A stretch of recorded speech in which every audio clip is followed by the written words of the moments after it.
कमाई, अरे बुझवा कमाई का है? अरे देख रे 11:30 बज गल, कुछ खाए के देवी? अरे आगे ला चोकरे लगला। हमके बड़ा तेज भूख लगल, कुछ सवेरे से खैले नहीं, खाना दे हमके। ज्यादा बोला मत। का बोल? इतना दिन से कहे थे हमारा दिमाग बहुत खराब है। अरे कैली का रे हम? हमारा अखिया देखा तू? अरे हाँ रे, तो रखिया लाल का है रे? तब वो चिंता हाँ हमारा तो का बोल तो का बोले पगली? देखा तू आँख एकदम हमार लाल हो गल है। अरे बताइबी का भलो? ये आखिरी बार हम 10 दिन का समय देती तो के। ये लास्ट वार्निंग है। कैसा वार्निंग हो? ये वार्निंग है कि जवन हम कहती उ करबा कि न करबा, आ ना करबा तो अपने बनैबा अपने खैबा, हमसे मतलब न रही। का भलो का भलो? बात सुन ला, साफ कहत है। सुनावा सुनाओ। लावा LPG सिलेंडर 10 से 5 दिन के अंदर।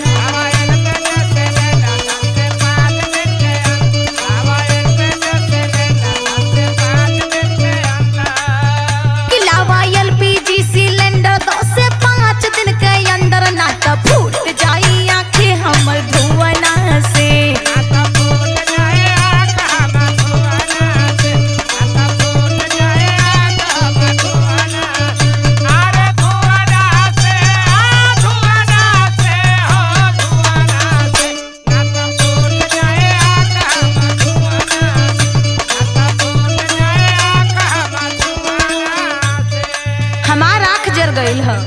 अरे पगली बड़ी खतरनाक चीज होला रे, तो के नहीं पता?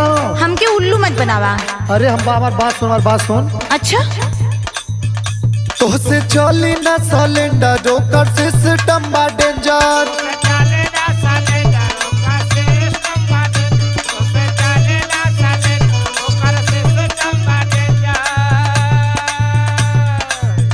तो से चली ना सिलेंडर, जो कर सिस्टम बा डेंजर। करवाई दे बुका बदुरा घाटा ना हो।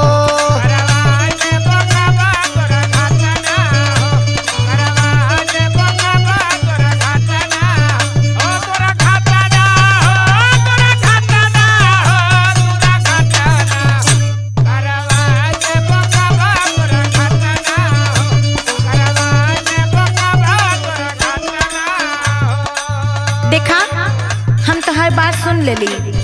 आ तोके का लगत हम कोनो ऐसन वैसन घरे से आले का? अरे नहीं तो का तू हालैंड से आलू का? एक ठे हालैंडे सिखले हुआ, जब देखा तो ताना मरबा।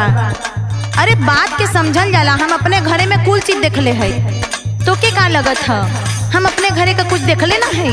हमार किस्मत खराब रहल कि हम तोहरे घरे आगल है। हमरे बाबूजी का आँख फूट कर रहल। सुना हमार बात के।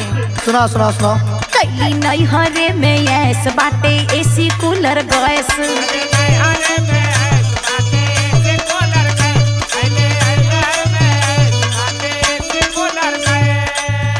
कैली नई हरे में ऐस बाटे, एसी कूलर गैस। यहाँ बनियो पढ़ाता अभी कुआं से।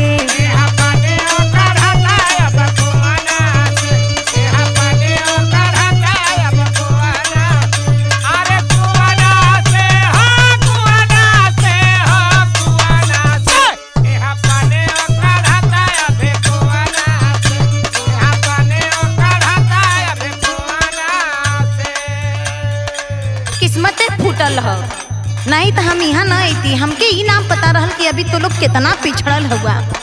दुनिया कहाँ से कहाँ जाता, अभी यहाँ कुएं से पानी निकलत बा। बतावा, खुला में पानी रही कितना कीटाणु रहेला, उमन पता है तो के? अरे पगली हमके पता कि तू हांगकांग से आलीला, कितना अच्छा। पढ़ा लिख हम कुल पता हम। अच्छा तो तोकर तोहार मतलब कहाँ? पहले बात सुन। बोला। करिया अक्षर से ना भेंट, अरे, अरे। बता दू अप टू डेट। देखा,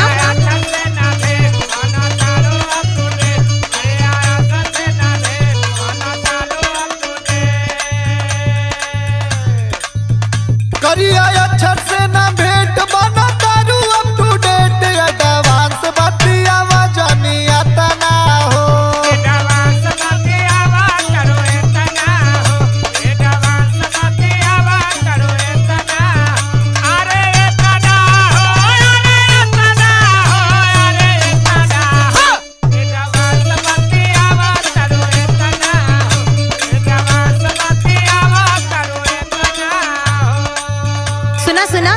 बहुत ज्यादा बोलत हुआ। अब एडवांस हम ना बोलती, एडवांस तू बोलत हुआ। एक ठे गैस सिलेंडर ले आवे की कहली है, इतना कहर पहाड़ हो गल है। सुना हमार बात सुना, अब एडवांस तू ढेर बोलत होगा। सुना सुना सुना, जो कहा तू बोल, आज तू बोल ले आज। जनी करा बकवास, नकल कई के भैला पास। अरे तो पास तो आइला ना, तू तो दुइये पास आइले। अच्छा, तब का? सर्टिफिकेट दिखाई का? जनी करा बकवास, नकल कई के भैला पास। जनी करा बकवास, नकल कई के भैला पास। जे भी राहुल जबर बड़ा खाली मुहना से।